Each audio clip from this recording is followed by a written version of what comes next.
melainkan anjing dan babi. Atau anjing babi itu najis.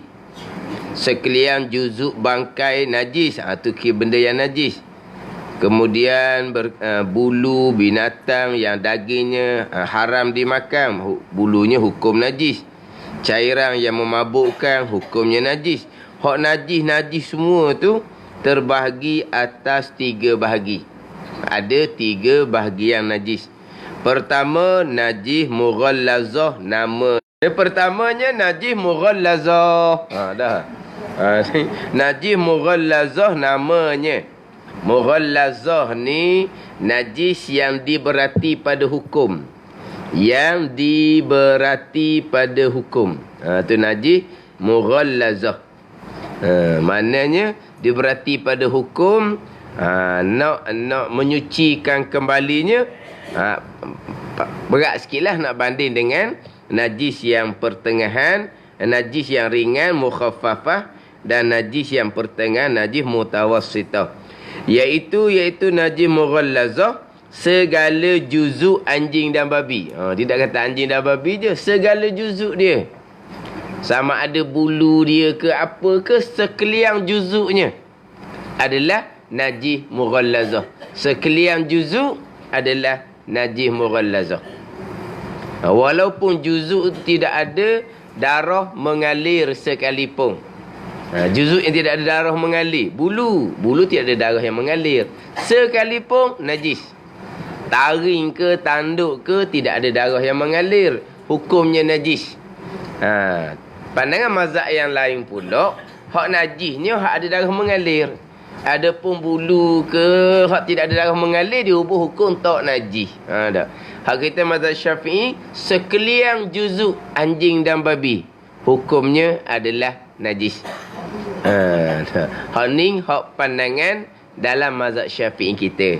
Sekalian juzuk anjing najis, sekalian juzuk babi najis. Adapun mazhab Hanafi, hak najis anjing hanyalah air liur sahaja. Yang najis adalah air liur sahaja. Adapun zat anjing tu, ain dia tu, zat dia tu tak najis. Yang najisnya air liur, sebab yang ada dalil yang Nabi sebutnya, apabila jilat oleh anjing dalam bekas kamu, maka adalah basuh 7 kali, salah satunya dengan air tanah. Apabila anjing jilat, yang najis dalam mazhab Hanafinya adalah air liur sahaja. Adapun tubuh tidak najis. Adapun mazhab Maliki, air liur pun tidak najis. Anjing tidak najis, air liur pun tidak najis. Itu mazhab Maliki. Mazhab Maliki. Mazhab Hanafi, zat anjing tidak najis. Yang najis adalah air liurnya sahaja. Hak kita mazhab Syafi'i, sekalian juzuk. Sekalian juzuk anjing dan babi najis. Najis belaka. Sekalian juzuk anjing dan babi tu najis belaka. Jadi hak ni benda khilaf lah. Tapi hak pernah jadi viral, hak duk peluk anjing tu, itu bukan benda khilaf bagi dia. Hak tu nak mempermain-mainkan sahaja. Dia nak mempermain-mainkan kita. Bukan kata ini khilafiyah.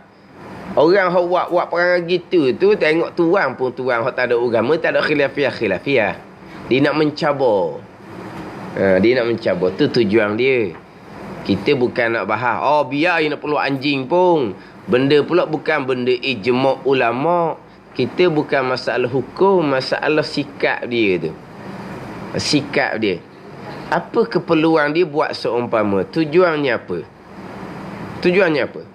Di tempat kita, tujuan dia nak mempermain-mainkan sebenarnya. Tujuannya nak mempermain-mainkan. Bukan nak bicara, ni benda khilaf. Saja-saja je. Dia nak main. Dia ada tujuan lain. Orang-orang seumpama ni. Dia bukan anjing saja, hak lain pun tidak hukum akal, hak lain, hak sepakat ulama pun tidak peduli. Tidak peduli. Hak anjing ni bukan kerana anjing tu benda khilaf, bukan. Bukan anjing tu benda khilaf. Cuma dia ada tujuan dia. Dia ada tujuan dia. Sebab kadang-kadang orang seumpama ni, orang kafir duduk belakang dia nya. Orang kafir duduk belakang dia. Dia tujuan dia kot lain. Bukan tujuan, kalau kita kata sekini kita ngaji khilaf. Khilaf. Lepas tu orang duduk peluk-peluk tu benda khilaf. Dia ada bab lain tu. Kita kena faham, dia tu bab lain. Faham tak? Dia tujuan jahat je sebenarnya. Dia ada tujuan jahat je. Tapi bagi kita maklum itu benda khilafiyah. Tapi mereka bukan nak bicara bab benda khilafiyah. Dia tujuan dia ni ada tujuan lain lah. Tujuan dia nak suruh jadi jadi nak suruh jadi keliru ke warna ke. Bila cuma kita ni kalau duduk tempat kita tak apalah, anjing-anjing tak ada. Kalau duduk di tempat-tempat yang masyarakatnya capur tu, kita kena tu sikit lah, kena luas sikit lah. Sebab kadang-kadang orang nak supaya kita keluar dari tempat tu, dia sengaja bela anjing. Biar kita ni jadi macam tak selesa nak duduk, akhirnya kita buat keputusan kita keluar, pindahlah, malah duduk situ. Sebab apa? Tengok anjing. Kita ni kadang-kadang bunyi anjing nyalok tu tak selesa dah. Kita ni bukan tengok anjing, bunyi suara anjing menyalok tu kita tak selesa dah. Tambahan pula kalau kita berjalan atas jalan tu petang-petang, dia erek anjing pula. Koholah nak pindah kitanya.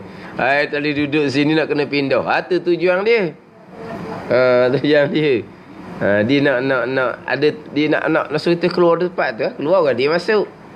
Kita kalau lama ke hotel pinggir. Jadi kalau duduk keadaan gitu tu, kita kena lebih pada belapang dada lah. Mana dia nak buat warna pun tak apalah. Kalau bersentuh kita tak ada, dia tak basah, kita tak basah, duli apanya tu pun kalau bersentuh. Kang pun mazhab Maliki tak najis, mazhab Hanafi tak najis. Kita bukan nak pakai mazhab Maliki Hanafi. Kita nak tolak kang waswas dalam hati tu. Kan? Kena.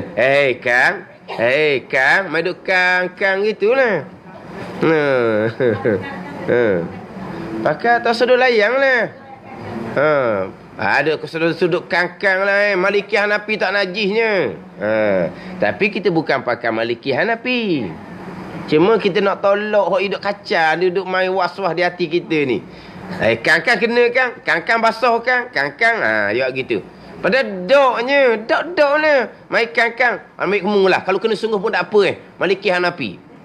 Dia lari setan tu. Pelawang perambak setan tu. Dia ni Maliki Hanafi pula tak boleh nak kosek dah lah. Dia larilah setan tu. Kita nak perambak setan tu je. Kita pakai mazhab Syafi'i. Cuma kalau mari was-was seumpama tu. Jadi dia panjang lah kalau kita buka dalam kitab-kitab yang timbul khilaf berkaitan dengan anjing ni.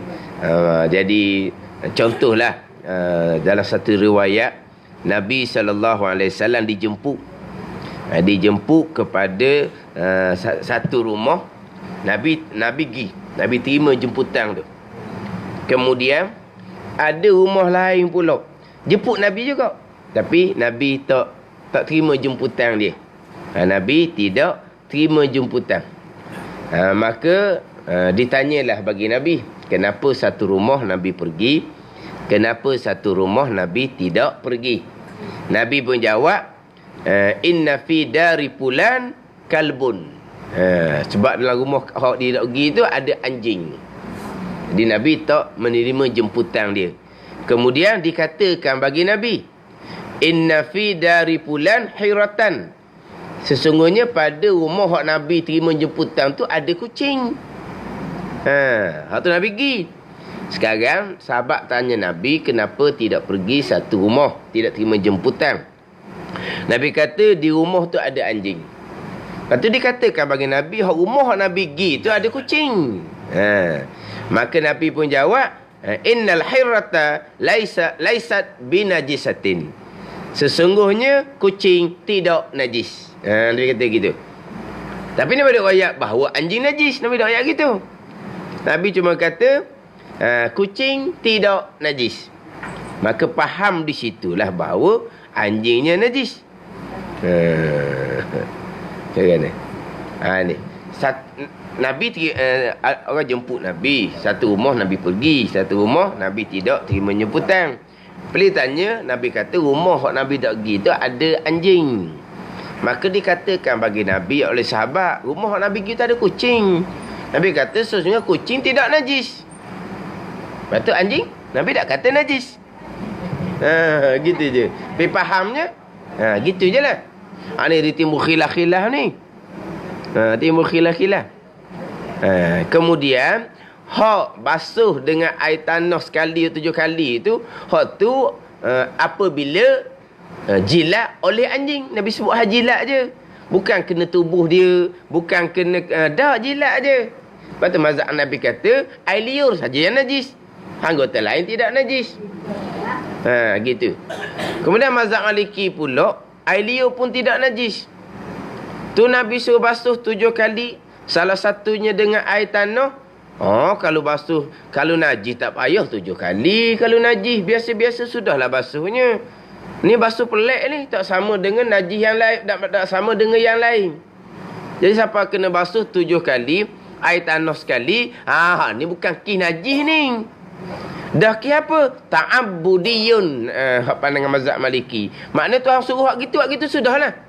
7 kali, buat 7 kali, air tanah sekali. Sebab bukan najis.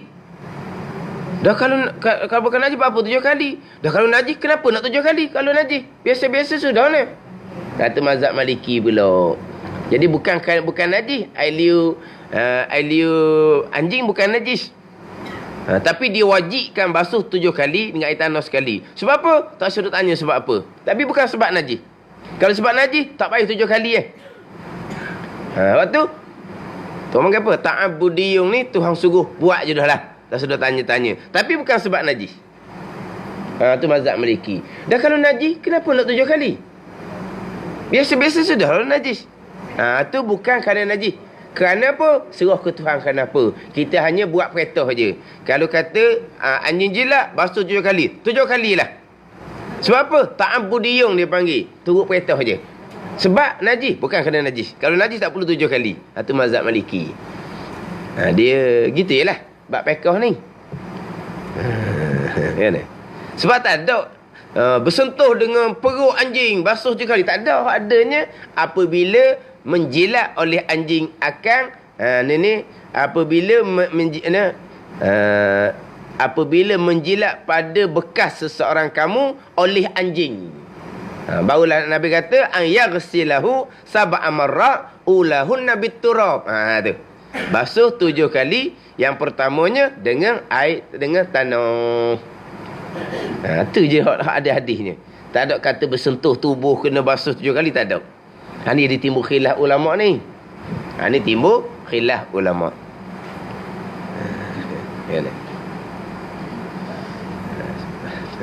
Dia hak kotoran yang ijma' ulama, riak, ujub, takabur, hasad. Tu ijma' ulama. Hak tu nak kena bersih sungguh hak tu. Jangan ada dengan kita hak tu. Hak ni hak khilaf ulama. Tapi kita bermazhab Syafi'i. Kita jagalah mengikut pandangan mazhab Syafi'i kita. Jangan jadi fitnah pula. Dia bela anjing nanyalah. Jadi fitnah pula. Kita ngaji banyak ni. Kita bela anjing. Dah so gitu. Di fitnah pula tu.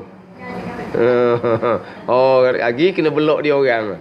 Dah ajar pelik hak ngaji ustaz tu bela anjing belaka. Siap jadinya. Buat gitu. Ini cerita hukum. Jadi timbul khilaf tu kenapa? Cuma oleh kerana kita ni memang anjing satu, babi satu, memang fobia kitanya. Memang udahlah, kalau budak-budak dulu nampak anjing tak ada benda lah, cari batu lalulah. Bertepik lah kena batu. Kan tepik dia yang gitu kan anjing kan. Lah nampak je anjing cari batu lah.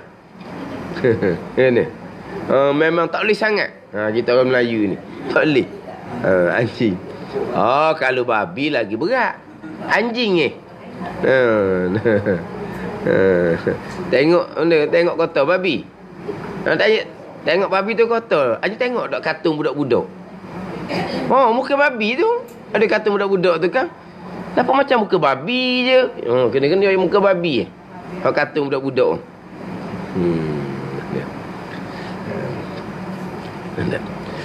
Kemudian babi. Babi pun samalah. Babi dalam mazhab Malikinya tidak najis. Babi dalam mazhab Maliki tidak najis. Kalau dalam mazhab Hanafi, ada pandangan dalam mazhab Hanafi pun sama juga, tidak menghukumkan babi itu najis. Tapi haram makan ijma' ulama. Menghalalkan makan babi kufur. Makan babi haram ijma' ulama. Tapi haram makan tidak semestinya najis. Kita mazhab Syafi'i, boleh tak makan kucing? Tak boleh, haram. Dah kucing najis dah. Haram makan bab lain. Tak semestinya haram makan tu benda tu najis, tak semestinya. Jadi haram makan babi, hak tu ijma' ulama. Babi tu najis ke tak? Barulah khilaf ulama. Khilaf ulama.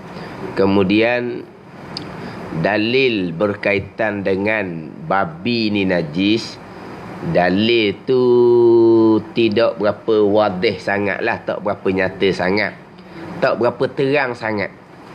Dalil yang mengatakan bahawa najis babi ni, dalil yang tidak wadih, dia panggil tak terang, tak nyata. Cuma lebih kepada qiyas sahaja. Lebih kepada qiyas. Qiyas bab bandingan.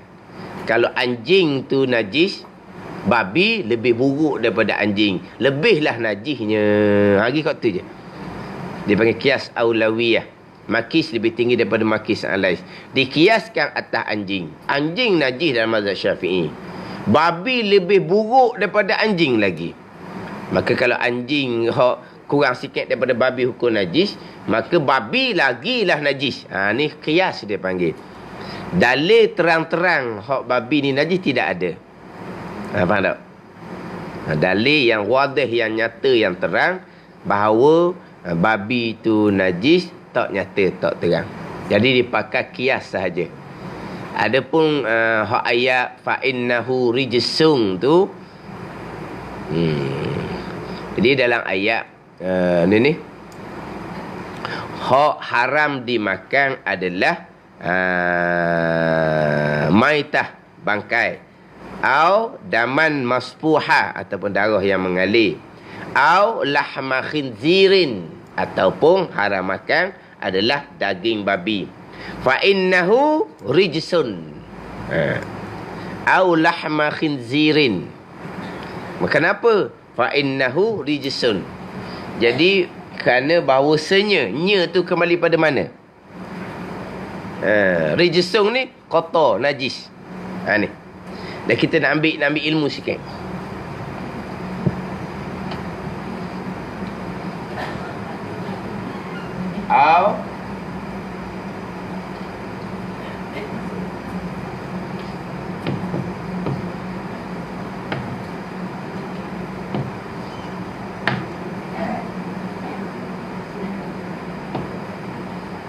Au lahma khinzirin fa innahu rijsun. Rijsun ni kotor, najis. Haram makan daging babi. Fa innahu, kerana bahawasanya ni kembali pada mana ni? Bahawasanya kembali mana? Kebanyakan ulama tafsir kembali kepada lahma khinzirin. Ini daging babi itu najis, kotor. Walaupun Imam Mawardi mengatakan fa innahu khinzirun. Dia kata anjing ini babi itu najis. Ni Imam Mawardi contohnya. Tapi kebanyakan ulama tidak. Fa innahu, kerana bahawasanya tu daging babi itu kotor, najis. Bukan fa innahu tu kembali pada babi, bukan. Dia tidak kembali kepada mudhaf ilaih, dia panggil.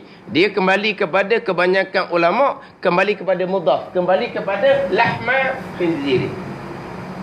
Mudhaf ilaih ni khinzir. Mawardi tau. Fa innahu kana bahawasanya babi. Rijsun kotor najis. Bagi kepada babi. Tapi kebanyakannya fa innahu kana bahawasanya nya ni lahma khinzirin. Daging babi tu kotor najis. Bukan babi tu, daging dia tu.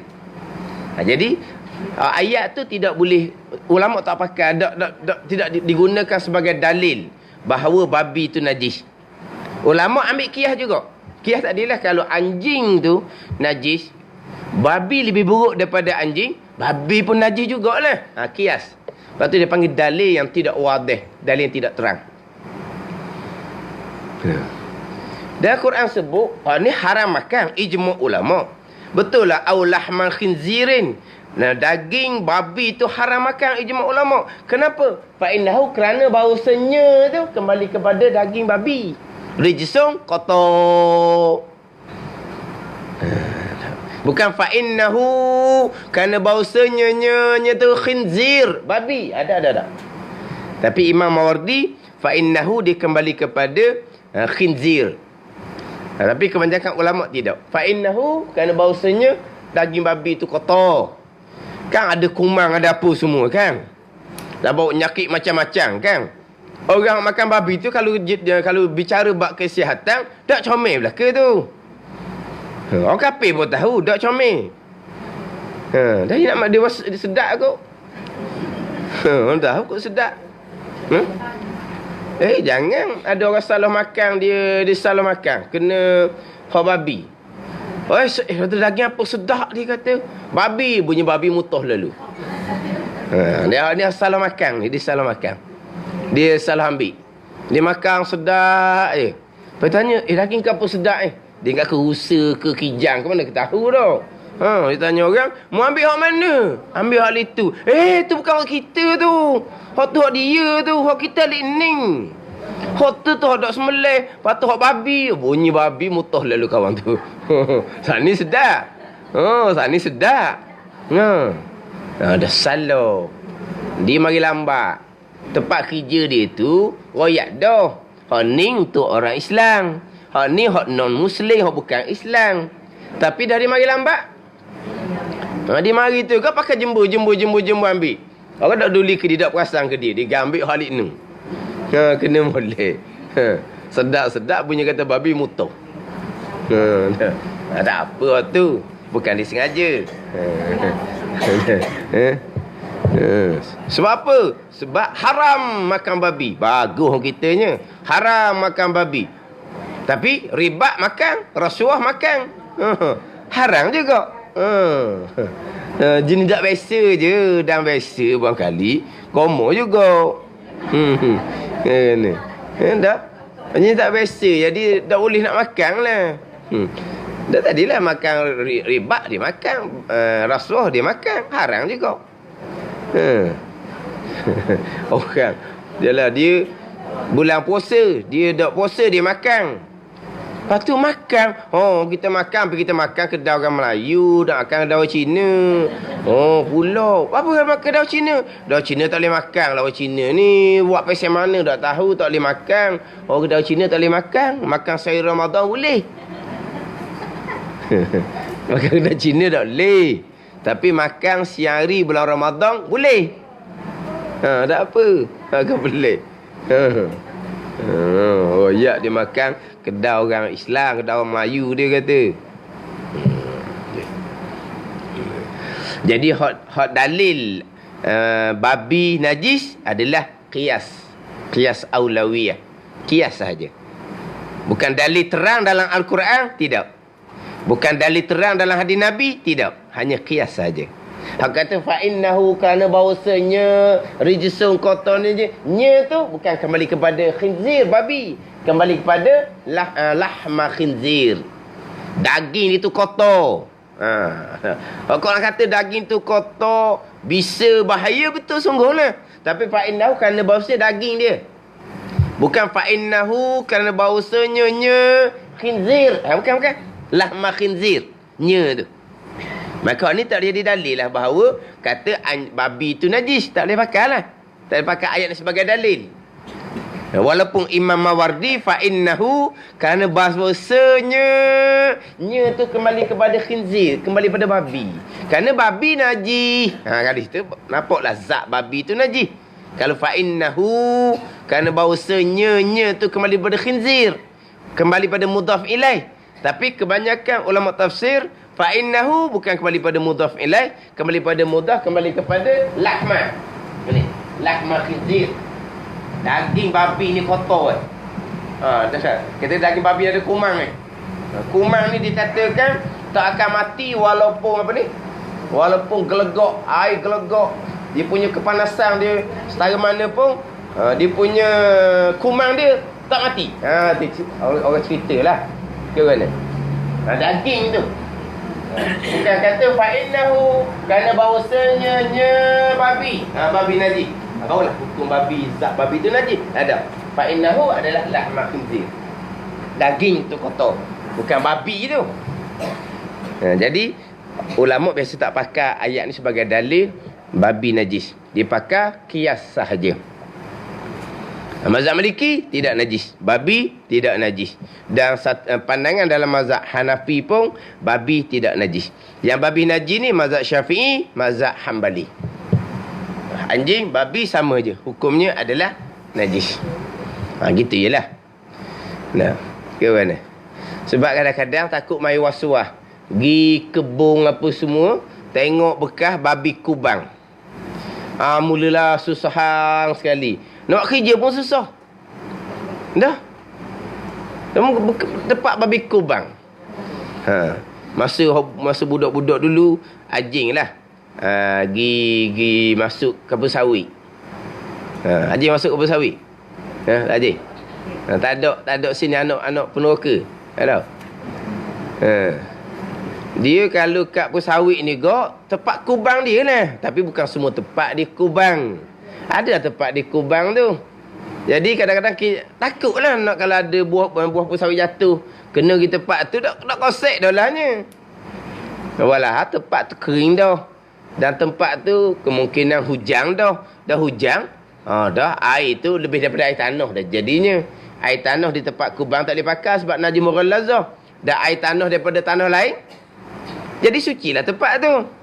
Tak ada rusing dah lahnya. Tapi dah mai was-was, jadi takut. Tempat dia lah. Sama juga kita nak lalu kut semut-semut. Main duk mikir, kan semut tu kan semalam babi lalu kan. Kita pula lalu. Babi lalu pula kadang-kadang dalam keadaan daun tu ni ada embung basah. Lekat situ kita pula di semut tu masih lagi ada air embung. Kita pula air embung hak bekas kena babi tu kena pula di seluar kita. Main duk mikir gitu. Lepas tu balik rumah pakai mandi air tanah. Ni was-was belaka ni. Mandi air tanah. Tuang mandi air tanah. Sampai ke merah kepala-kepala. Baju seluar pun basuh air tanah. Ni susah belaka ni. Lepas tu kata, tak sudah cara lah. Kalau mari macam tadi. Kang pun Maliki. Dan riwayat dalam Hanafinya kata tak najis babi. Sesat. Yelah kita tak pakai mazhab lain ni. Kita pakai mazhab Syafi'i. Kita cuma nak buang hok kang tu. Tak pakai pun. Nak tambak keluar je tu. Dia mari. Kena kan? Kena mazhab Maliki. Tak apa-apa nak buang was-was tu. Kalau pakai mazhab Maliki pun apa masalahnya? Imam Malik guru pada Imam Syafi'i kita. Daripada kita pakai mazhab was-was syaitan apa? Itu mazhab was-was syaitan. So pakailah tu. Kalau pakai Maliki pun. Tapi itu bukan pakai kata tak najis. Benda tak nampak dok lah. Tapi tak boleh nak lari. Dah tempat lalu dia. Tempat lalu dia kan. Tempat lalu babi kebun tu. Memanglah. Tapi dah nampak gedok dok lah. Kalau kita nak tahu babi tu lalu kat mana, pasang CCTV lah kebun tu. Tengok malam babi lalu kat mana. Jangan lalu kat babi lalu tu. Kita lalu ke tempat babi tak lalu. Dah. Dia bagi pelik sangat.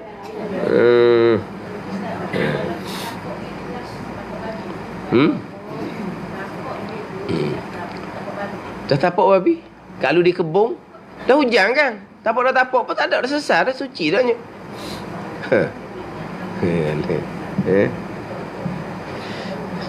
Selagi pula, kalaulah kering sama kering, dia tak akan berpindah najis.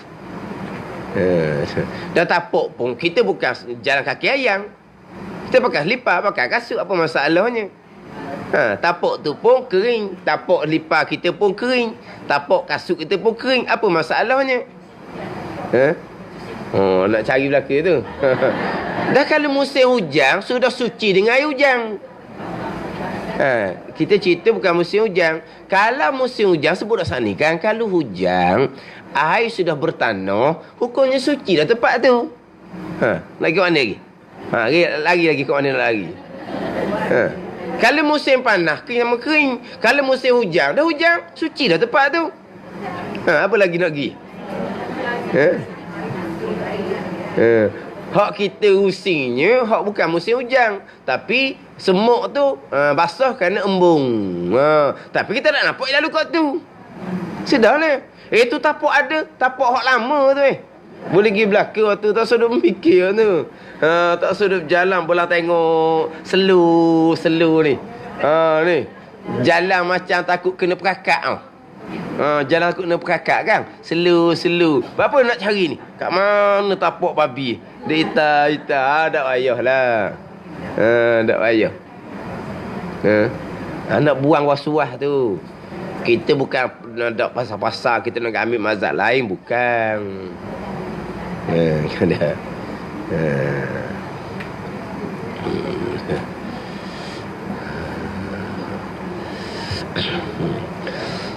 Dalam kitab Fathul Mu'in, kitab Pekoh Fathul Mu'in ni biasa saya baca di masjid Ladang lepas isyak malam ni, Fathul Mu'in.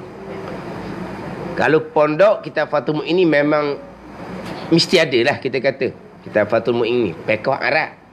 Tapi saya baca di masjid Ladang lepas isyak tu, hak malam ni, baca terjemahan Indonesia. Hak Arab ada, lepas tu sebelah tu terjemahan Indonesia. Dia ada cerita di situ bab anjing jilat. Sekarang ni kita nampak anjing. Anjing duduk julungan, tunduk kepala dalam bekas air. Tapi julungan, apa dok julungan? Tu dok julung, junga.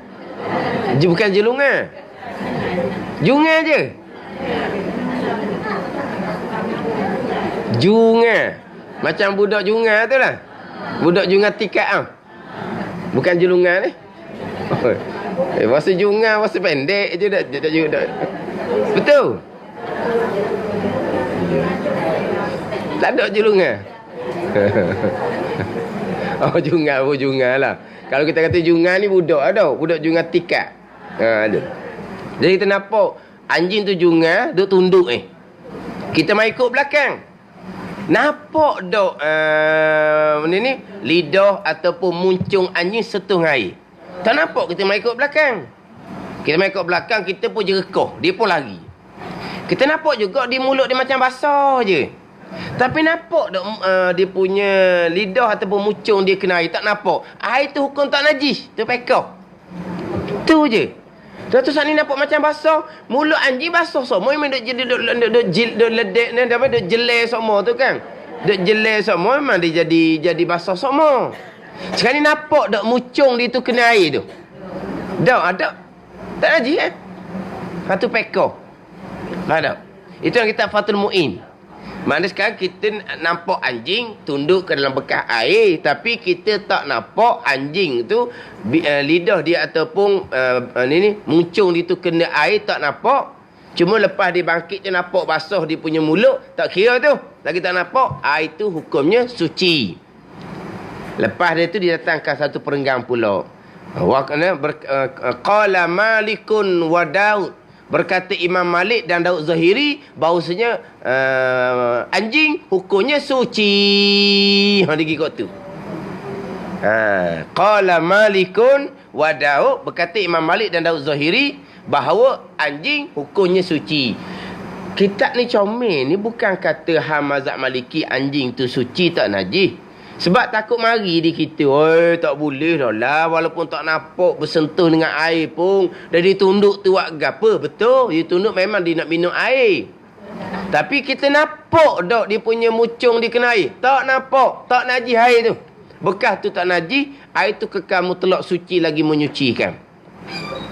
Tapi comel kita tu. Takut mari di hati kita. Tak sedap. Dia pun datangkan. Berkata Imam Malik, berkata Daud Zahiri, bahawa anjingnya suci, tidak najis. Tu pekon pada mazhab Syafi'i kita. Dia tak ketat mana. Kena royak gitulah.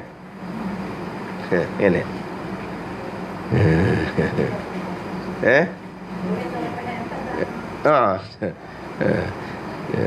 Mana kita ni sebuah ilmu lah. Ni sebuah ilmu. Kemudian kalau kita kata hak babi-babi tu macam dia lah kena pula bulu babi ke apa ke. Gitulah. Kalau mazhab Maliki tak najis. Kalau mazhab Hanafi bulu tidak ada darah mengalir, tak najis. Sebab tu macam mana dah?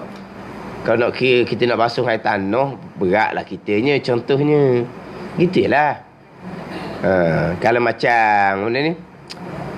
Yalah, ada timbul-timbul tu lah. Timbul. Yelah kadang-kadang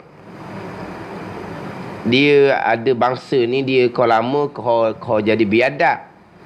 Dia jadi kau angkat muka. Dah orang Islam Melayu ni jadi tunduk je nak ke dia, je mahal je dia. Tanpa dia tak boleh jadi kerajaan, kena gantung ke dia. Mahal dia.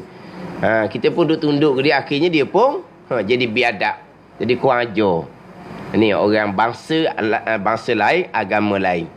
Berpunca daripada kita sendiri yang muka. Yang mana kita orang Islam ni, kalau orang kafir kosek orang Islam, fitnah ke senyum je dengar. Kalau orang Islam kosek orang kafir, dia mula kali mempertahankan. Jangan menyakiti hati orang kafir. Nak jaganya hati orang kafir.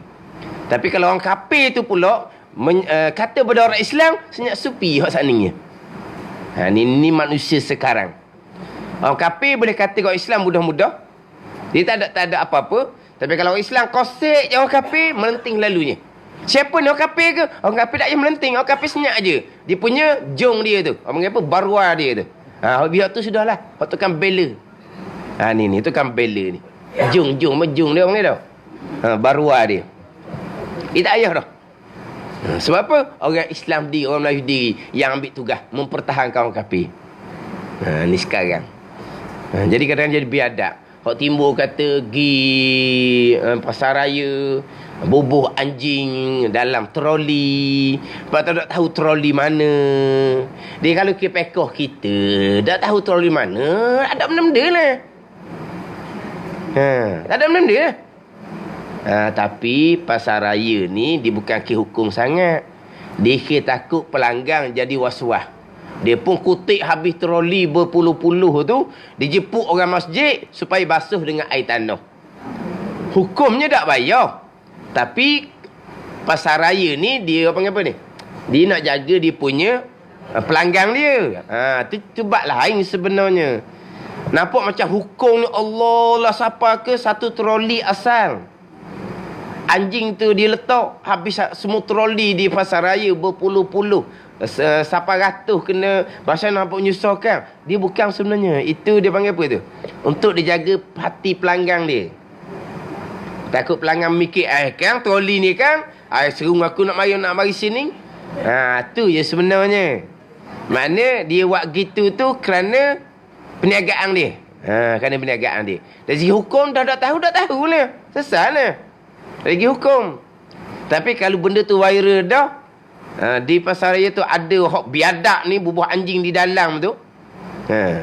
Bubuh anjing di dalam tu jadi orang pun kalau tidak viral balas bahawa dia sudah basuh dengan air tanah semua troli. Orang jadi buat sedap-sedap lagi situ. Jadi dia buat tu bukan kerana hukum, kerana pada perniagaan dia. Kerana perniagaan dia. Takut kita kata Islam ni payah apa begitu menyusahkan, bukan. Itu hal lain sebenarnya. Betul.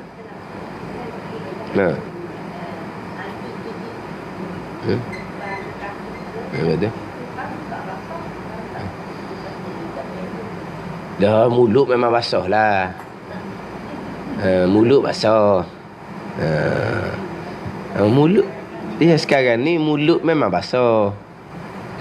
Tak ada mulut tak basah. Dah tu dia bila kekoh ada apa semua tu memang tak ada lagi dah tu. Itu memang basah. Habislah.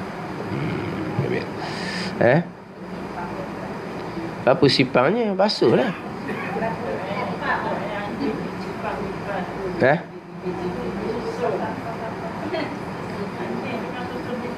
Allah, mana pula cerita tu?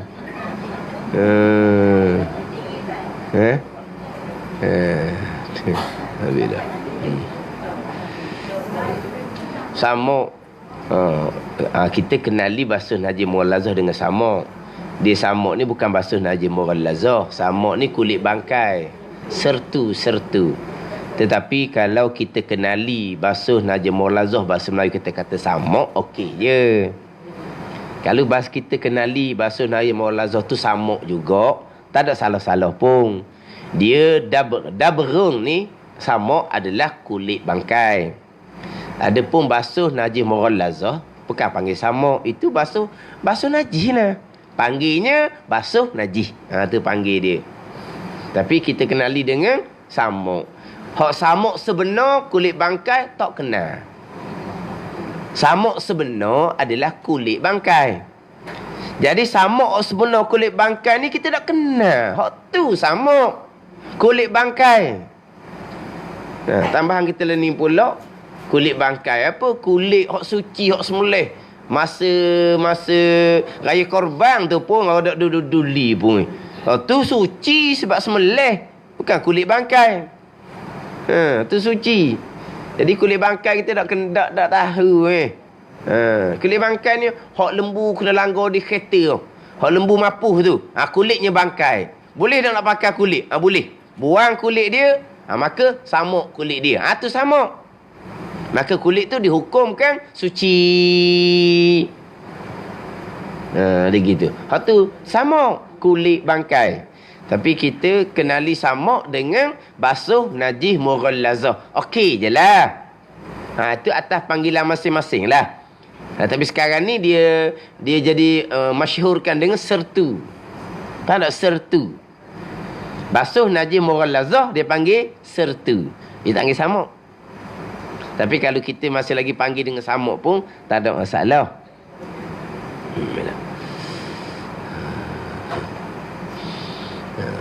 Begitu jugalah kalau kadang-kadang hak berlakunya tersalah. Apa dia? Sosek apa panggil? Sosek. Sosis. Sosis hak babi ingat tak? Ada itu kan sosis hak babi tu. Lepas tu macam mana? Sebab apa? Sebab najis mughalazah. Najis mughalazah. Kan ni kalau mazhab Syafi'i kita gak kena berkomor lah dengan air 6 kali, air tanah sekali. Dah kena berkomor lah. Sebab mulut kita najis mughalazah. Itu mazhab Syafi'i kita.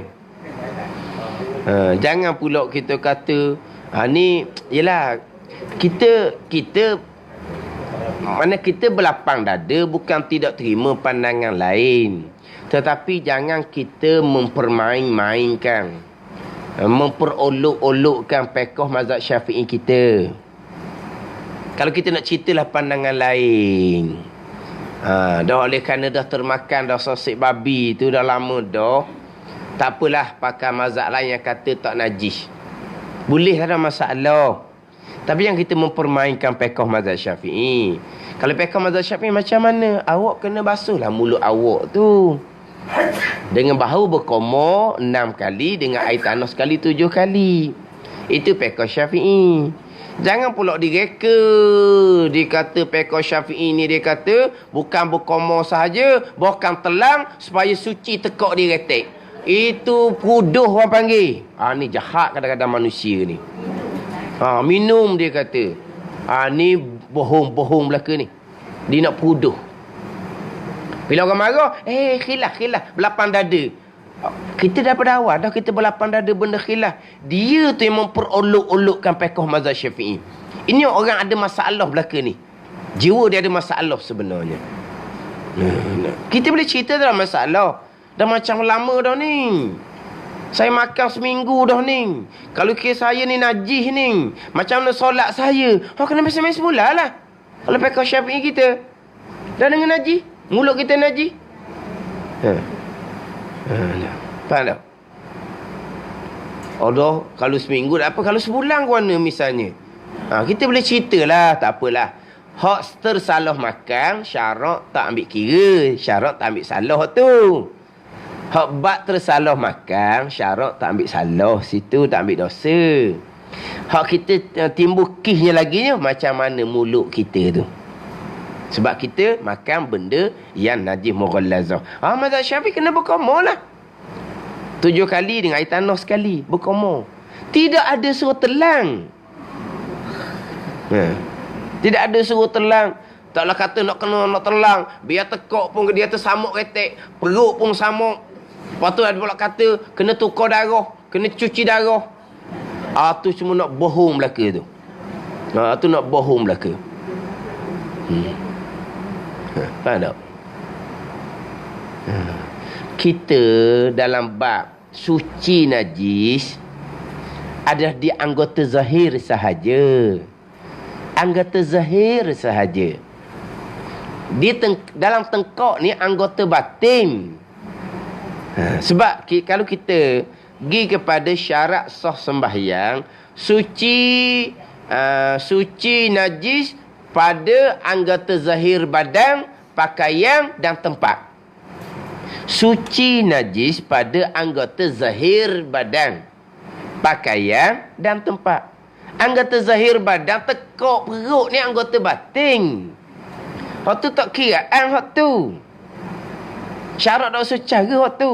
Adapun dalam mulut dipanggil anggota zahir. Ada pula kata dalam mulut bukan panggil anggota zahir, dia kata. Dah sebut dalam kan? Dah sebut dalam, batin ke? Tak. Dalam mulut anggota zahir. Dalam mazhab Syafi'i kita pada bab puasa dan pada bab najis. Dan panggil anggota batin pada bab wuduk. Itu mazhab Syafi'i kita. Dalam mulut, bab puasa panggil anggota zahir. Kita masuk gigi, dia panggil anggota zahir, bukan masuk dalam batin, dalam rongga, bukan. Faham tak? Walaupun dalam mulut panggil dalam. Macam dalam telinga, dalam hidung, dalam dia panggil. Hak tu batin. Adapun dalam mulut, dia tak panggil batin, dia panggil zahir. Dalam bab puasa. Maknanya kalau kita gigi tu kan, masuk sesuatu ke dalam mulut. Tu bukan masuk dalam rongga tu. Sebab dalam mulut, dalam bab puasa dia panggil anggota zahir. Bukan rongga, bukan anggota batin. Faham tak? Dalam mulut juga, dalam bab najis, dia panggil anggota zahir juga. Kena basuh dalam mulut kalau najis. Mana kalau termakan najis mughallazah, kena sucikan mulut sebagaimana menyucikan dari najis mughallazah. Kalau gusi kita berdarah, kita kena berkomor supaya mulut kita disuci. Sebab dalam mulut, hukum dalam perkara najis dia panggil anggota zahir. Wajib disucikan. Adapun dalam bab wuduk, mulut anggota batin. Bukan anggota zahir. Adapun mazhab Hambali, dalam hidung, dalam mulut dia panggil anggota zahir. Maknanya kalau basuh muka, dalam hidung pun kena air, dalam mulut kena air. Sebab tu mazhab Hambali, masuk air ke hidung bukan hukumnya wajib. Sebab itu dia panggil anggota zahir bagi muka. Kita tak, dia panggil anggota batin. Yang kita wajib basuh muka di luar saja. Dalam hidung, dalam mulut dipanggil anggota batin dalam bab wuduk. Dalam bab puasa dipanggil anggota zahir. Dalam bab najis dipanggil anggota zahir. Maka kena basuh dalam mulut ni kalau ada najis, termasuk najis mughallazah tadi. Baru sebut dalam mulut sekalipun dipanggil anggota zahir. Hak dalam tekak ni anggota batin. Tu syarat dah suruh kita telang air tanah tu. Tapi ada orang diperuduh. Dia kata mazhab Syafi'i ni siapa perekat kena telang air tanah. Nak mencucikan tengkok, nak mencucikan usuh, nak mencucikan perut. Lepas tu nanti kecing berak barulah bersih dalam dalaman kita daripada najis mughallazah. Hak berat lagi dia kata kena cuci darah. Sebab sosek babi itu sudah jadi darah kita dah. Maka kena tukar darah, cuci darah. Tu semua mengarut belaka tu.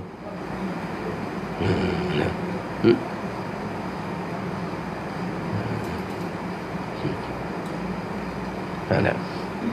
Jadi kalau mazhab Syafi'i nak gitulah. Kena berkomo. Nak menyucikan mulut kita daripada najis mughallazah yang kita tersalah makan babi saat ni. Itu ke mazhab Syafi'i. Tentu solat tidak sah lah sebab nyata bahawa anggota zahir kita dalam mulut tu ada najis mughallazah. Kena semai semula lah. Kalau kita pekoh mazhab Syafi'i kita. Mereka pakai mazhab Maliki lah contohnya. Maka tak perlulah berkomai tanah dan solat tidak perlu diulangkan kembali. Kita boleh cerita.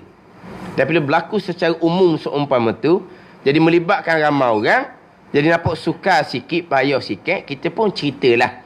Tapi cerita molek mazhab Syafi'i. Jangan kita memperburuk-burukkan mazhab Syafi'i. Kita menambah sampai kena telang air tanah. Tu nak orang panggil apa? Nak memperolok-olok, nak main atau panggil. Nak menghina pekoh mazhab Syafi'i kita sendiri. Tapi apabila orang marah, dia kata kita kena berlapang dada. Bukan masalah berlapang dada. Kamu tu ada masalah dada. Ada masalah hati orang panggil. Hati ada masalah. Dia ada bukan berlapang dada. Hati kamu tu bermasalah. Dia bunyi pekoh Syafi'i dia jadi macam tak berhi. Tapi kalau agak sukar hak pekoh Syafi'i ni, kita boleh sambil-sambil beritahulah juga hak pandangan yang lain. Kalau macam mana? Kalau kita nak pakai hak kata tak payah berkomo-komo, pakai. Tak ada masalah. Pakai. Tambah berkomo-komo, tambah ulang balik solat. Tak ada masalah. Siapa ke nak samuk usuh lah dengan air tanah. Tapi kalau sebut samuk macam tau. Tapi kalau kita nak panggil samuk, panggil sertu, kita nak sertu mulut kita, memang kena. Tapi hak timbul isu dia gitulah orang agama. Dia kata tak perlu pun sertu mulut, tak perlu pun sertu usus dengan air tanah.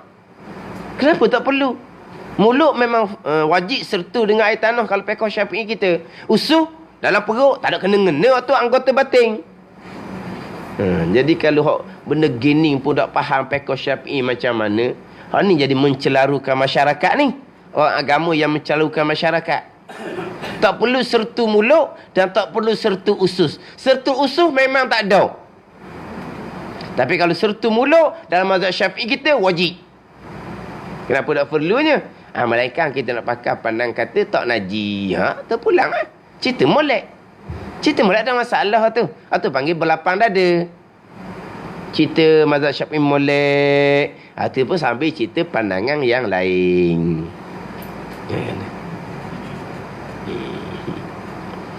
Benda-benda simple je, benda mudah je. Benda mudah je. Dia jadi bolok ni kerana cara tu cara. Cara nak main orang panggil. Cerita molek-molek tak ada masalah. Kerana kalau orang waswah-waswah bab babi tu, kita boleh cerita ke dia. Dan sudah rusing lah anjing babi ni. Benda tak nampak, pakai dok lah. Gitu je.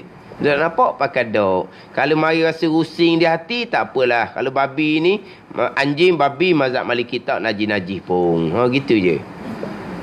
Ni nak buang hak perasaan ragu-ragu, was-was di hati kita tu. Tapi kalau dalam keadaan tersepit juga nak pakai mazhab Maliki contohnya, pakai je lah. Tak ada apa-apa.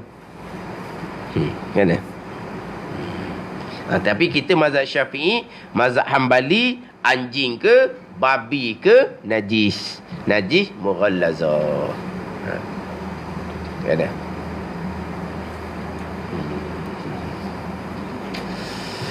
Itu bahagian yang pertama daripada 3 bahagian segala najis. Kedua, najis mukhaffafah namanya, iaitu kencing kanak-kanak lelaki yang belum sampai umurnya 2 tahun dan tiada makan yang lain daripada air susu. Air susu atas jalan mengenyangkan. Dia ada 4 qaid. 4 qaid. Yang pertama, air kencing. Tahi sama hukum. Tahi sama hukum. Air kencing sahaja. Tahi ke muntah ke sama hukum. Yang kedua, kanak-kanak lelaki. Air kencing kanak-kanak perempuan mutawassitah. Qaid yang ketiganya, belum sampai umur 2 tahun.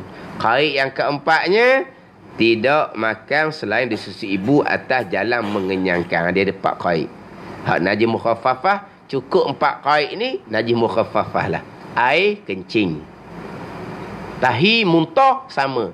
Yang pula muntah kanak-kanak lelaki yang belum makan melainkan susu ibu, umur tak sampai 2 tahun, muntah di mukhaffafah. Tidak. Air kencing sahaja. Air kencing sahaja. Hak tu hak fiqh Syafi'i kita lah. Air kencing sahaja. Kemudian kanak-kanak lelaki. Kanak-kanak lelaki. Atau qaid yang kedua. Yang ketiganya, belum sampai umur 2 tahun. Yang keempatnya, tidak makan atas jalan mengenyangkan melainkan susu ibu. Ni dipanggil najis mukhaffafah. Wallahu a'lam.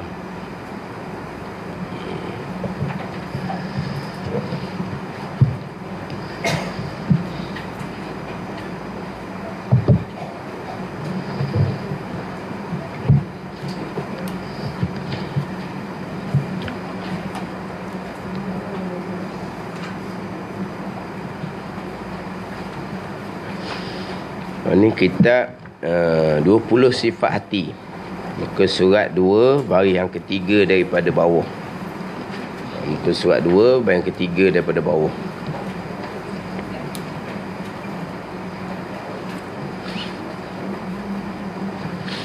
Qala al-muallifu rahimahullahu ta'ala wa nafa'ana bi'ulumihi amin. Dan Rasulullah sallallahu alaihi wasallam ada bersabda, Innallaha ta'ala la yanzuru ila suwarikum wa a'malikum wa innama yanzuru ila qulubikum wa a'malikum. Artinya bahawa Allah Ta'ala tidak memandang kepada rupa paras dan harta benda kamu, tetapi ia Allah hanya memandang kepada hati dan amal usaha kamu. Riwayat Al-Bukhari. Dan Rasulullah SAW bersabda, Innallaha la yanzuru ila suwarikum wa a'malikum wa innama yanzuru ila qulubikum. Ini cerita berhati. Wa a'malikum. Sesungguhnya bahawasanya Allah Ta'ala tidak memandang pada rupa paras dan harta kamu, tetapi ia Allah memandang kepada hati dan amal usaha kamu. Allah pandang hati, Allah tak pandang zahir. Pandang sini pandang iktibar. Tuhan nak beri, tak mau beri. Tuhan pandang belaka, Tuhan tengok belaka. Tapi Tuhan tidak pandang untuk beri benda ni. Pandangan kenapa? Kalau kita kan, kita hanya pandang zahir. Kita bubuh lalu dah dia punya markah dianya. No. Pandang zahir, kita bermarkah dah. Allah tak pandang zahir saja. Allah pandang sampai ke hati. Barulah amalan kita tu Tuhan terima ke, Tuhan tak terima. Jadi mana Tuhan bukan pandang zahir saja. Tuhan pandang juga kepada sampai ke hati kita. Dia berbeza dengan tadi kita hanya pandang setakat zahir. Zahir molek, kita pun bubuh markah molek lah. Kita kena kata molek lah. Memang kita pun diperintah seumpama tu. Kita diperintah zannu bil mu'minina hasanan. Sangkalah kamu dengan orang mukmin dengan sangkaan yang baik. Nabi suruh kita sangka dengan orang mukmin dengan sangkaan yang baik. Orang kafir tak boleh nak sangka baik. Orang mukmin kita kena sangka baik. Orang mukmin kita tomoh sangat-sangat. Kita sangka buruk sangat-sangat. Kita sanggup fitnah pada orang mukmin. Orang kafir kita sangka baik. Hak terang-terang jahat pun dibela juga nak jadi baik. Jadi balik. Balik jadi. Hak syarak suruh sangka kepada orang mukmin dengan sangka yang baik. Mana kalau kita boleh boleh tanggung, boleh ihtimal. Kok ning sebenarnya dia ni. Kita ihtimal lah. Kita nak sangka baik kepada orang mukmin ni. Orang kafir tidak sangka baik. Dia walaupun kau zahir tu mani pun, kita tak boleh hati. Kita takkan boleh hati orang kafir ni. Baik dia. Tak apalah. Tapi hati kita tetap berwasap pada. Sebab baik tak baik pun, orang yang mensyirikkan Allah ada sejahat-jahat manusia, sezolim-zolim manusia. Ingat baik situ. Hak paling zolimnya adalah orang yang menyekutukan Allah Subhanahu wa taala. Inna syirka la zulmun azim. Sesungguhnya syirik itu kezaliman yang besar. Ni timbul pesing. Baik orang kafir. Dia berintegriti apa panggil ni? Daripada orang Islam yang rasuah. Apa? Orang Islam yang rasuah belaka ke? Dah orang cakap tak orang Islam juga. Mana mu rasuah jugalah ke? Jadi baik orang kafir pula daripada orang Islam. Jadi orang Islam ni jahat belaka jadinya. Rasuah belaka jadinya. Ni kan jadi pelik, jadi pening. Jadi hanyut, jadi pening. Sejahat-jahat orang mukmin akhirnya ke syurga. Sebaik-baik orang kafir kekal neraka selama-lamanya. Tu je lah nak ceritanya. Baik orang kafir daripada orang Islam pula dah ada orang Islam rasuah. Rasuah tu janganlah ambil rasuah tu. Dah Islam lain rasuah juga ke? Orang kafir pula jadi baik. Kita diperintah zon baik dengan orang mukmin. Jadi kita tengok zahir baik, kita bubuh kata baiklah. Jangan kita nak zon buruk pula. Tengok baik kat luar je ni. Berasanya tak boleh nak agak. Allah. Abang apa tu? Sangka jahat. Tuhan kata dah kan. Ya ayyuhallazina amanu ijtanibu katsiran minadh-dhanni inna ba'dh-dhanni ismun tu. Ya wahai orang-orang beriman, jauhilah oleh kamu akan kebanyakan daripada sangka, kerana sebagai sangka tu adalah berdosa. Sangka mana? Sangka jahat. Sangka jahat ni macam mana? Kita sangka dengan tidak ada sebarang qarinah. Tidak ada sebarang tandaan. Kalau ada qarinah, ada tandaan, itu tak panggil sangka jahat. Faham tak? Nampak duk pipi masuk dalam rok ni. Sangka baiklah. Sangka baik apa? Dia nikah dah berapa kali. Bila nikah? Tak tahu. Kali nikah dah berapa kali. Tak sudah sangka lah tu. Ada. Sama juga contoh-contoh.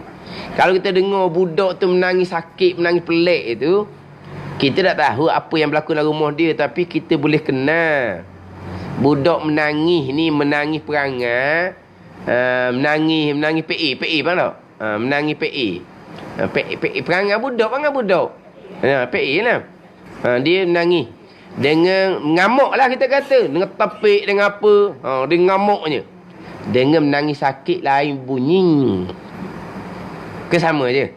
Lain. Jadi kita dengar budak ni kereknya macam pelik, dia nangis ni sakit ni, bukan ngamuk, bukan perangai ni. Tapi kita tak nampak apa yang berlaku. Maka timbullah sangkaan. Ke mak ayah dia dera. Dia panggil apa? Abang apa ni? Sangka lah orang panggil sebab kita tak nampak. Tapi ini bukan sangka jahat sebab ada qarinah. Kena faham molek. Hak sangka jahat ni tak ada qarinah. Tak ada bunga-bunga pun. Tak ada tandaan-tandaan pun. Molek je. Nampak senyap molek belum tentu tu. Jangan tu panggil sangka jahat. Ada qarinah, ada tanda. Sebab skodeng kena cocok mati dia orang lah. Bahaya pula kitanya. Learning pula nak skodeng kat mana? Rumah learning rumah batu. Nak skodeng kat mana? Dengan kita kena katok dia orang ingat macam nak pergi curi. Hak tu kita report pada pihak berkenaan lah. Report pada pihak berkenaan. Sebab tu kadang-kadang kalau kita tengok soal khabar, kematian-kematian, konon-konon dia terkejut tengok polis mari dengan ni apa kematian. Oh, saya tak tahu. Duduk berjirang mustahil tak bunyi apa-apa. Faham tak?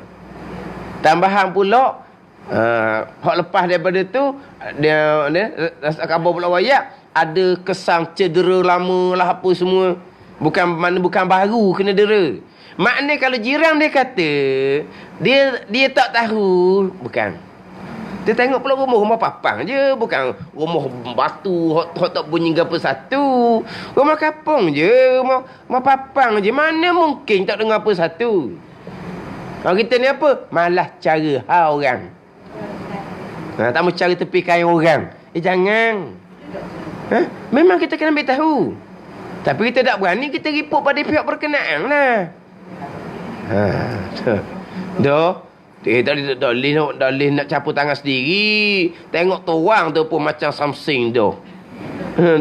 Nampak muka tu muka orang jahat kan? Kan ada kan muka orang jahat, muka orang baik. Dia ada muka orang jahat. Dia panggil muka orang jahat. Mana tengok muka tu something dah. Lepas tu nak pergi cek sendiri.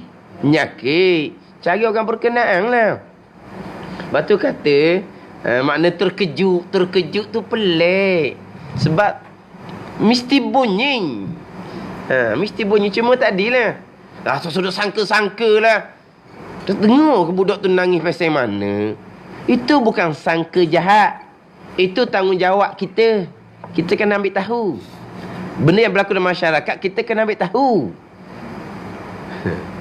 Ni kita kata tak mau cara tepikan orang. Tepikan orang kita duduk ngupak hak kain pakar dia secara lah. Ni hak benda lain dia cara sangat. Hak rumah tangga orang, hak barang dalam rumah orang, dia cara sangat. Tapi hak benda hak patut cara, malah cara orang pula. Hak tu kena cara. Hak tu dia panggil apa? Panggil sangka. Tapi bukan sangka jahat. Sebab ada qarinah, dia panggil ada tandaan. Tapi kalau tak ada tandaan, kita wajib sangka baik. Jadi kalau zahir baik, baiklah. Kita sangka dia. Jangan pula baik-baik pun. Jangan. Tapi kita kata baik ni kita sangka dengan pandangan zahir. Adapun pandangan Allah sampai ke hati. Jadi kita ni nak baik di sisi pandangan manusia ke nak baik di sisi pandangan Allah? Kalau kita nak baik di sisi pandangan Allah, kena baik sampai ke hati. Tapi kalau kita hanya nak baik di sisi pandangan manusia, kita buat comel kat luar sudahlah. Kau dalam riak wujud takabur tak apa. Orang tak tahu. Kita nak seorang kata kita baik dia. Tapi di sisi Allah Ta'ala, kita orang yang derhaka kepada Allah Subhanahu wa, bukan orang baik. Itu dia panggil apa? Ada ciri-ciri nifak. Nifak ni panggil berpura-pura. Berpura-pura baik. Tapi hati tak baik. Orang berpura-pura lah. Jadi dia buat Allah Ta'ala ni macam sesama manusia. Sesama manusia boleh berpura-pura. Tak usah duk bimbang. Orang takkan tahu dalam hati kita. Kalau dengar Allah Ta'ala tak ada, nak berpura-pura kok mana? Sebab Allah Ta'ala tidak hanya memandang zahir, tapi Allah memandang sampai ke hati. Tapi jangan salah faham pula. Ni kadang-kadang hadis ni molek ni. Allah Ta'ala memandang pada hati dan amal kamu. Kalau zahir pun Allah pandang amalan kita Tuhan pandang. Kadang-kadang orang kita salah faham. Allah tilik hati bukan tilik zahir. Zahir walaupun tidak tutup aurah pun hati baik. Orang yang pakai tutup aurah tu, kepala tudung tu, hati belum tentu baik. Jadi sekarang ni dia dedah aurah, derhaka kepada Allah Ta'ala. Kemudian dia mengaku hati dia baik. Tu mengaku orang panggil tu. Hak pakai tudung molek ikut hukum ni pun. Tak berani nak kata hati saya baik. Tergamuk nak kata gitu. Tak. Ini dia derhaka pada Allah. Tiba dia dakwa hati saya baik. Baik macam mana hati awak kalau awak derhaka kepada Allah? Satu. Kemudian orang yang zahirnya baik, tutup aurah molek, dia tamah pula. Belum tutup lagi tu. Tutup aurah pun hati belum tutup baik. Dia tamah pula kepada orang. Dia angkat diri, hati-hati dia baik dan dia derhaka pada Allah. Orang hak zahirnya taat, dia kita tamah pula nampak je taat, hati belum tutup lagi tu. Berapa kesalahan sini ni. Ni banyak ni banyak ni hak peseng. Allah tilik hati dia kata. Pernah sekali ni cerita lama dah, TV3. Kenal TV3? Dia panggil 3 artis. 3 artis ni hajah. 3 hajah artis hak pala dogo. Kupaslah 3 orang ni. Tadilah di antaranya Allah tilik hati. Allah tilik zahir. Saya menyanyi pun cukup duit segi Mekah pula. Dan balik nak pergi pula Mekah ni. Tengok. Allah Ta'ala bagi saya suara sedap. Saya hibur hati orang. Saya pun buat kebaikan juga. Tapi takkan saya nak pakai tudung ketika menyanyi di kelab malang, dia kata. Tempat tak sesuai. Tapi Allah tak pandang zahir gitu. Allah pandang hati saya. Saya ingati Allah Ta'ala. Kat nak pergi Mekah pula lagi boleh duit dia oyak. Jadi dipanggil 3 orang hok seumpama ni cakap bab agama. Berat tak berat. Dia panggil harti hajah hok pala daga. Dia panggil hajah dah ni, bukan hok pergi Mekah lagi ni. Dia ambil pergi Mekah dah. Pok ni kupah. Kupah dengan akal.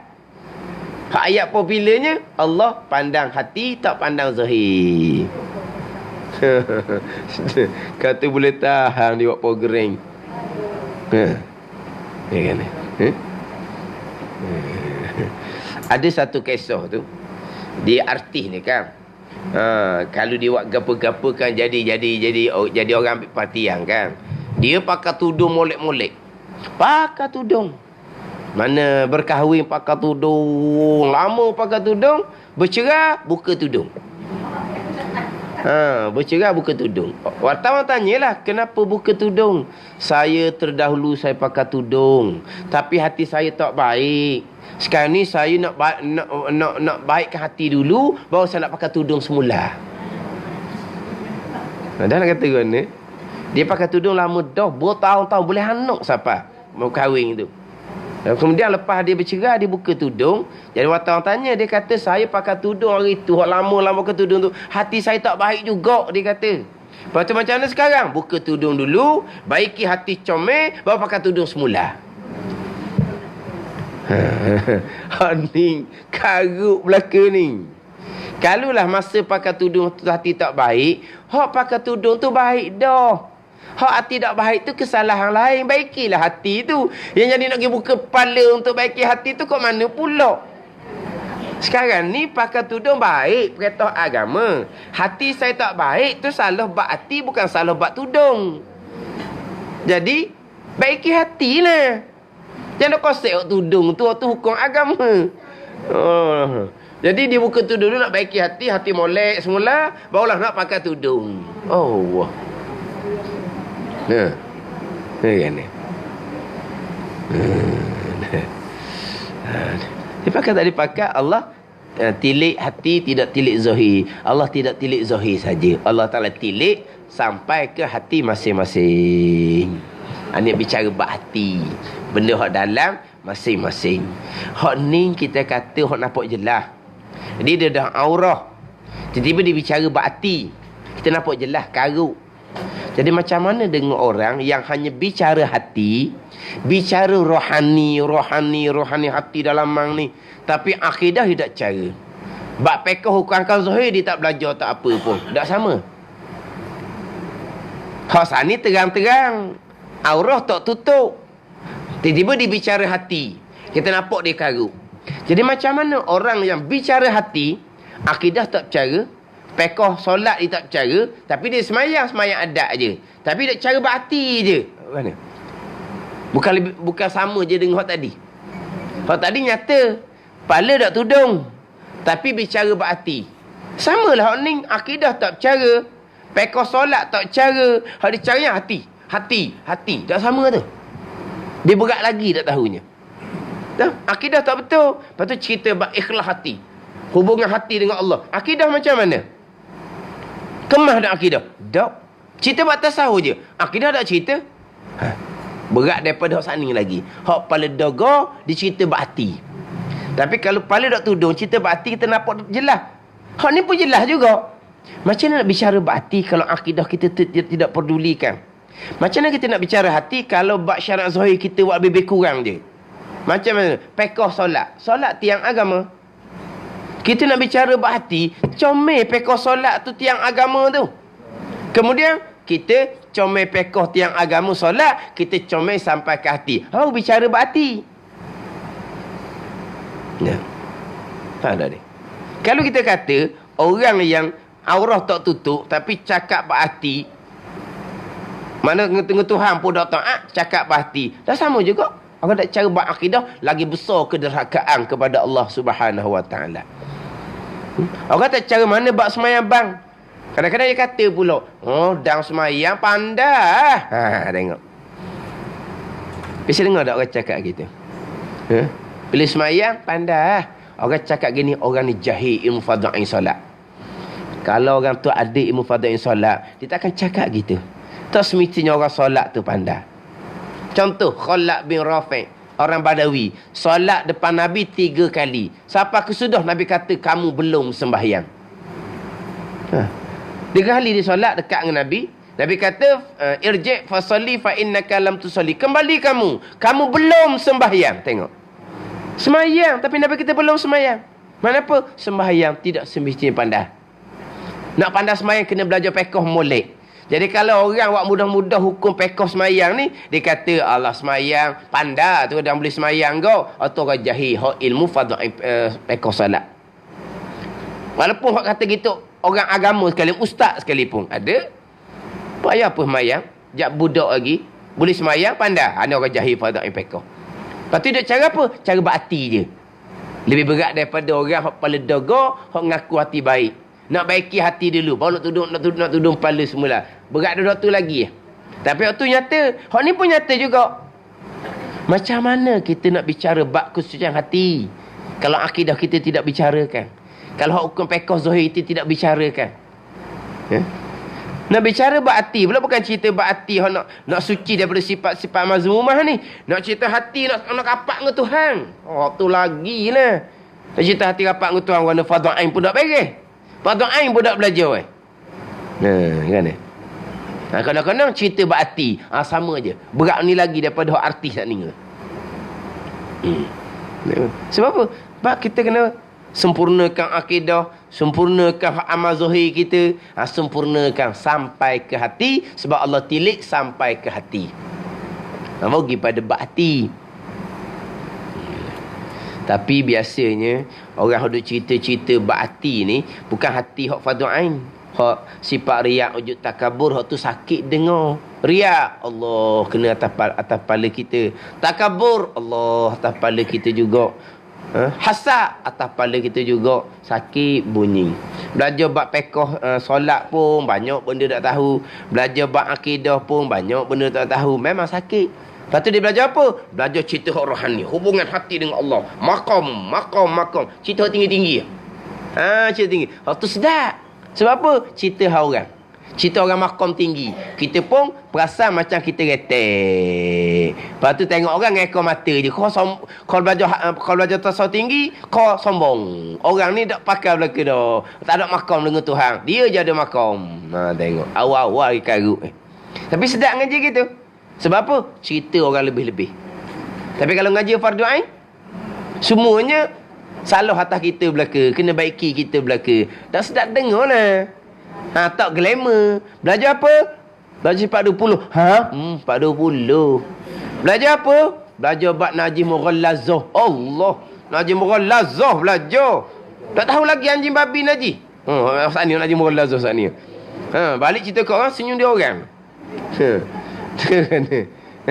Lepas tu belajar kita apa? Belajar kita hikam. Barulah. Bunyi sedap je. Tapi cerita siapa tu? Cerita aulia-aulia ilah. orang hok rapat dengan Tuhan. Dah kita guna dengan Tuhan. Akidah tu mana hala, pekoh dah mana hala, sifat ikhlas, syukur, sabar, tawakal pun kena tak kena. Taubah pun tak selesai lagi. Cerita bab makam. Tapi sedap dengar.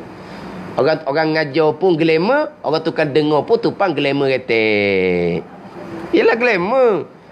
Ustaz ngajar apa tu? Ngajar sifat 20. Sifat 20 sama. Ustaz ngajar apa tu? Ngajar bab hukum semayang. Hukum semayang sama. Daripada muda waktu tak habis-habis. Tak habis-habis. Bila nak habis dah tahu belajar ni.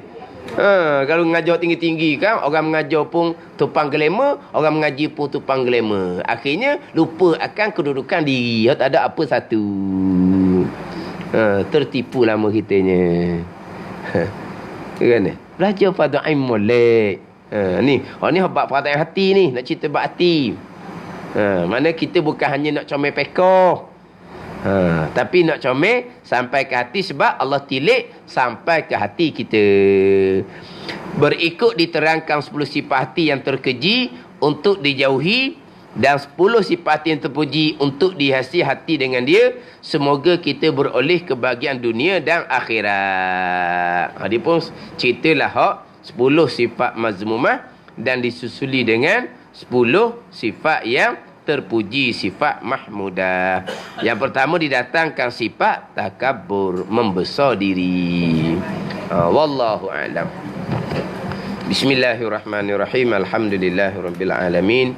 Wassalatu wassalamu ala sayyidil mursalin wa ala alihi wa sahbihi ajma'in.